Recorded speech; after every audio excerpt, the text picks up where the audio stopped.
Hi everyone. So let us see the question. Which of the following event in the mouth cavity will be affected if salivary amylase is absent in the saliva?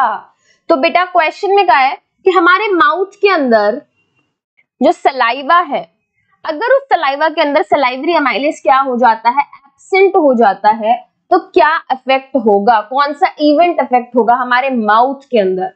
तो बेटा हम सबको ये चीज पता होनी चाहिए कि हमारे माउथ के अंदर क्या होता है, एक ग्लैंड होता है जिसको हम बोलते हैं salivary gland.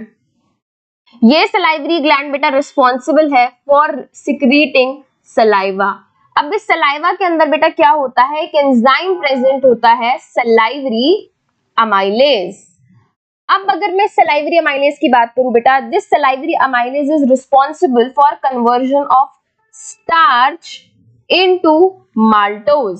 So basically complex sugar को सिंपलर शुगर के अंदर कन्वर्ट करने के लिए रिस्पॉन्सिबल होता है बेटा हमारा salivary amylase.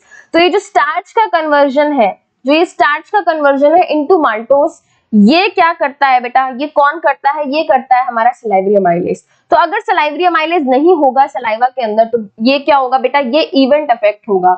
So here the correct answer will be option A, starch breaking down into sugars. बेटा अगर मैं बाकी पॉइंट्स की बात करूं, ये बाकी सब चीजें हमारे माउथ के अंदर नहीं होती, they occurs in other consecutive parts of the digestive system. आगे जाके दूसरे पार्ट्स में होती है। यहाँ पे माउथ की बात हो रही है, माउथ कैविटी की बात हो रही है, तो माउथ के अंदर बेटा स्टार्च का कन्वर्जन इनटू माल्टोज क्या होगा, अफेक्ट होगा अगर सलाइवरी अमाइलेज एब्सेंट है हमारे सलाइवा के अंदर।